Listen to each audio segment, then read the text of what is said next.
새벽에 비 내리는 소리를 듣고 잠에서 깨어났다. 머리맡에 소근소근 다가서는 저 부드러운 발자국 소리. 개울물 소리에 실려 조용히 내리는 빗소리에 귀를 기울이고 있으면 살아있는 우주의 맥박을 느낄 수 있다. 새벽에 내리는 빗소리에서 나는 우주의 호흡이 내 자신의 숨결과 서로 이어져 있음을 감지한다. 그 무엇에도 방해받지 않는 자연의 소리는 늘 들어도 시끄럽거나 무료하지 않고 우리 마음을 그윽하게 한다. 우리가 어디를 향해 가야 하고 무엇을 위해 살아야 하는지 일깨워주는 법정 스님의 산문집. 오두막 편지. 펴낸 곳 이래. 진정으로 하고 싶은 일을 하라. 나는 중이 되지 않았으면 목수가 되었을지 모른다는 생각을 한 적이 있다. 일용에 쓰일 물건을 만들기 위해 연장을 가지고 뚝딱 끓이고 있으면 아무 잡념도 없이 즐겁기만 하다. 하나하나 형성되어가는 그 과정이 또한 즐겁다. 며칠 전에도 아궁이에 재를 쳐내는 데 쓸 고무래를 하나 만들었다. 전에 쓰던 것이 망가져 다시 만든 것이다. 톱으로 판자를 켜고 나무단에서 자룻감을 찾아 알맞게 다듬고 뚝딱뚝딱 못을 박아 완성해 놓았다. 시험삼아 새 고무래로 재를 쳤더니 고래가 훤히 들여다 보이도록 아궁이 속이 말끔해졌다. 아궁이 속에 걸리적거리는 것이 없어야 불도 잘 들인다. 고무래 같은 걸 시장에서는 팔지도 않지만 만약 그걸 돈을 주고 사다가 쓴다면 손수 만들 때의 그 즐거움은 누리지 못할 것이다. 내가 처음 불이람에 들어가 만든 의자는 20여 년이 지났는데도 아직 멀쩡하다. 장작더미 속에서 쓸만한 참나무 통장작을 고르고 판자 쪽을 잇대어 만든 것인데 사용 중에 못이 헐거워져 못을 다시 박은 것 말고는 만들 때 그대로다. 그때 식탁도 함께 만들었는데 몇 차례 암주가 바뀌더니 지금은 눈에 띄지 않는다. 산 중에서는 재료로 쓰이는 나무가 한정되어 있기 때문에 제목의 크기와 생김새에 따라 그에 맞도록 만들 수밖에 없다. 큰절 헛간에서 굴러다니던 밤나무 판자를 주워다가 대패로 밀고 톱으로 켜서 맞추어 놓은 폭이 좁은 서안은 지금도 그 암자의 큰 방에서 요긴하게 쓰이고 있다. 세상에는 여러 종류의 직업이 있다. 그런데 그 일이 참으로 좋아서 하는 직업이니 얼마나 될까? 대개는 그 일이 좋아서 그리고 하고 싶었던 일이어서가 아니라 수입과 생활의 안정을 위해 어쩔 수 없이 선택한 경우가 허다하다. 그렇기 때문에 자신이 하는 일에 애착도 지니지 않고 책임감도 느끼려고 하지 않는다. 이렇게 되면 일과 사람이 겉도는 불성실한 직업인이 될 수밖에 없다. 사람이 일을 하지만 그 일에 흥미가 없으면 일과 사람은 하나가 될 수 없다. 자신이 하는 일에 흥미를 가지고 책임을 느낄 때 사람은 그가 하는 일을 통해서 인간이 되어간다. 한눈 팔지 않고 한 가지 일에만 전념하는 장인들은 그 일에 전 생애를 걸고 있다. 그들은 보수의 넋을 팔지 않고 자신이 하는 일 그 자체에서 삶의 의미와 기쁨을 순간순간 만들어가고 있는 것이다. 55세 혹은 60세가 되면 직장에서는 일을 그만 쉬어라는 정년을 맞는다. 그때 남는 것은 과연 무엇인가? 직장에서는 정년이 있지만 인생에는 정년이 없다. 흥미와 책임감을 지니고 활동하고 있는 한 그는 아직 현역이다.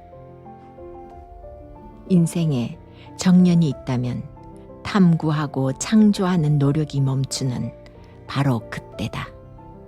그것은 죽음과 다름이 없다.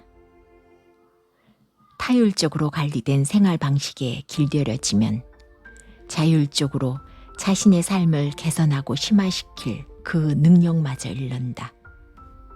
자기가 하는 일에 흥미와 의미를 느끼지 못하면 그는 하루하루 마모되어 가는 기계나 다름이 없다.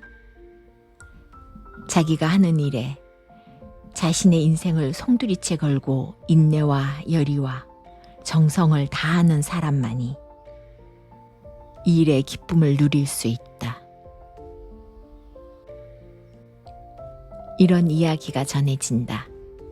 그 옛날 장원의 한 영주가 산책길에 자신이 고용하고 있는 젊은 정원사가 땀을 흘리며 부지런히 정원 일을 하는 것을 보았다. 걸음을 멈추고 살펴보니 정원을 구석구석 아주 아름답게 손질하고 있었다. 그뿐만이 아니라 젊은 정원사는 자기가 관리하는 나무 화분마다 꽃을 조각하는 일에 열중하고 있었다. 이 광경을 목격한 영주는 그 젊은 정원사를 기특하게 여겨 그에게 물었다. 자네는 화분에다 꽃을 조각한다고 해서 품삯을 더 받는 것도 아닌데 어째서 거기에다 그토록 정성을 기울이는가? 젊은 정은사는 이마에 밴 땀을 옷깃으로 닦으며 이렇게 대답했다. 나는 이 정원을 몹시 사랑합니다. 내가 맡은 일을 다 하고 나서 시간이 남으면 더 아름답게 만들기 위해 이 나무통으로 된 화분에 꽃을 새겨놓고 있습니다. 나는 이런 일이 한없이 즐겁습니다. 이 말을 들은 영주는 젊은 정원사가 너무 기특하고 또 손재주도 있는 것 같아 그에게 조각 공부를 시킨다. 몇 년 동안 조각 공부를 한 젊은이는 마침내 크게 이룬다. 이 젊은 정원사가 뒷날 이탈리아 르네상스기 최대의 조각가요 건축가이며 화가인 미켈란젤로 그 사람이다. 그는 자신이 하는 일에 열의와 기쁨을 가지고 품삯과는 상관도 없이 아름다움을 만들어 간 것이다. 그는 화분의 나무통에 꽃을 아름답게 조각하는 과정에서 자신의 인생을 아름답게 꽃피울 수 있었던 것이다.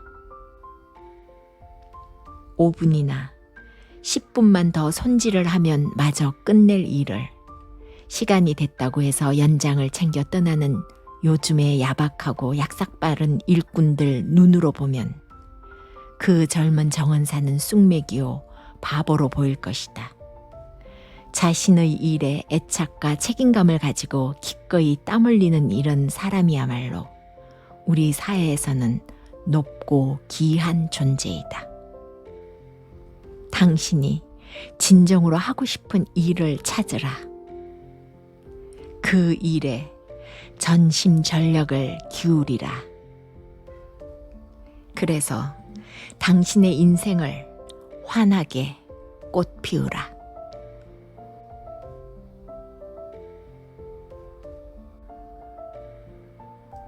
달빛에서도 향기가 나더라.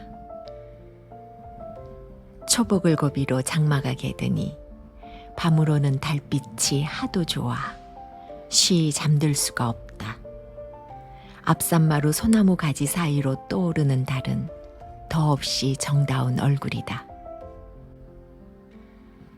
잠옷 바람으로 떨을 어정거리면서 달빛을 즐기다가 한기가 들면 방에 들어와 차 한 잔을 마시고 겉옷을 걸치고 다시 밖으로 나간다. 달은 어느새 중천에 떠 있다. 달밤에는 나무와 바위들도 달빛을 머금어 그 모습들이 한층 그윽해 보인다. 소똑소똑 솥독새가 내 머리 위로 몇 바퀴 맴돌다 날아가고 저 건너 숲속에서 들려오는 솥족새 소리에 밤은 더욱 이슥하다. 밤이슬로 옷이 눅눅해져 방 안으로 들어온다. 방 안은 방 안대로 창호에 비친 달빛으로 넘치고 있다. 등장불이 소용없다. 잠자리에 누웠다가 다시 일어나 창문을 연다. 잠자리에 베개 위에 달님이 들어오신다. 달빛을 베고 누워 중천에 떠있는 달을 바라본다. 달도 나를 내려다본다. 아, 달빛에서도 향기가 나네. 이것이 요 며칠 동안 되풀이해 온 내 밤의 놀이다. 요즘 같은 이런 달빛은 1년 12달을 두고도 쉽게 만나보기 어렵다. 밝기로 말한다면 여름달보다 가을달이 한층 더하지만 가을달은 여름달만큼 푸근하지 않다. 그리고 가을달은 차고 쓸쓸하다. 강이나 산, 바람과 달은 정해진 주인이 따로 있지 않다.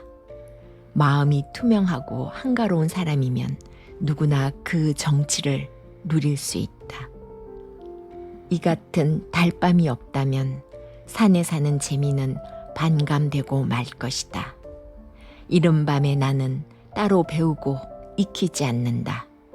달빛 아래서 어정거리기만 하여도 내 마음은 가득 넘치려고 한다. 이른 밤을 누구와 더불어 맞이할 것인가? 홀로 있을수록 함께 있는 묘미를 터득하고 나면 홀로 있어도 그저 충만할 뿐이다. 모처럼 달님이 내 뜰에 오셨는데 방 안에 꼿꼿이 앉아 자선을 하고 경전을 펼쳐든다면 그것은 달님에 대해 신뢰가 될 것이다. 일상에 구겨지고 얼룩진 우리의 마음을 마치 달빛의 옷감을 바래듯이 맑혀야 한다. 달은 좋은 달빛은 늘 있는 것이 아니다. 옛날 어떤 선비는 밤에 잠자리에 들려고 하다가 밝은 달빛이 방 안에 비쳐드는 걸 보고 벌떡 일어났으나 생각해보니 가까운 이웃에는 함께 달빛을 즐길 만한 벗이 없었다. 달밤의 정취는 아무하고나 나눌 수 있는 것이 아니기 때문이다. 그래서 십리박 절에 가 있는 한 지기를 생각하고 그를 찾아갔더니 그도 또한 잠을 이루지 못하고 있었다. 두 사람이 함께 뜰을 거니는데 뜰은 마치 호수와 같아서 물속에 수초가 서로 엉겨 있는 모습이었다. 그것은 대나무와 잣나무의 그림자가 달빛에 서로 엉겨 있기 때문이었다. 동서고금을 통해 달을 좋아하여 노래하고 읊은 시인 묵객들이 많지만 그 중에도 당나라의 시인 이백처럼 우리에게 친숙한 사람은 없을 것이다. 달아 달아 밝은 달아 이태백이 놀던 달아 하는 뜻도 잘 모르던 가락이 어린 시절 우리들 입에 곧잘 오르내렸었다. 달 아래서 홀로 마시며 라는 연작시가 있는 걸 보아도 그가 얼마나 달을 사랑했는지 알 수 있다. 전설적인 이야기지만 그가 배를 타고 달마중을 나갔다가 강물에 비친 달이 너무 아름다워 그걸 건지려고 강물에 뛰어들었다가 그 길로 종적을 감추었다는 사연은 실로 풍류 시인의 죽음답다. 서산에 해 기울어 산 그림자 내릴 무렵 훨훨 벗어붙이고 맨발로 채소밭에 들어가 김 매는 일이 요즘 오두막의 해질녘의 일과다. 맨발로 밭 흙을 밟는 그 감촉을 무엇에 비기리. 흙을 가까이 하는 것은 살아있는 우주의 기운을 받아들이는 일이다. 흙을 가까이 하라. 흙에서 생명의 싹이 움튼다. 흙을 가까이 하라. 나약하고 관념적인 도시의 사막에서 벗어날 수 있다. 흙을 가까이 해야 삶의 뿌리를 든든한 대지에 내릴 수 있다. 땀 흘려 일하고 나서 물을 데워 끼얹고 새 옷으로 갈아입으면 날개라도 돋아날 듯 상쾌한 기분이다. 동산에 떠오르는 보름달을 맞이하는 날, 나는 마른 옷으로 갈아입는다. 이것은 요 근래에 생긴 새로운 버릇인데, 둥근 달을 맑은 마음으로 마중하기 위해서다.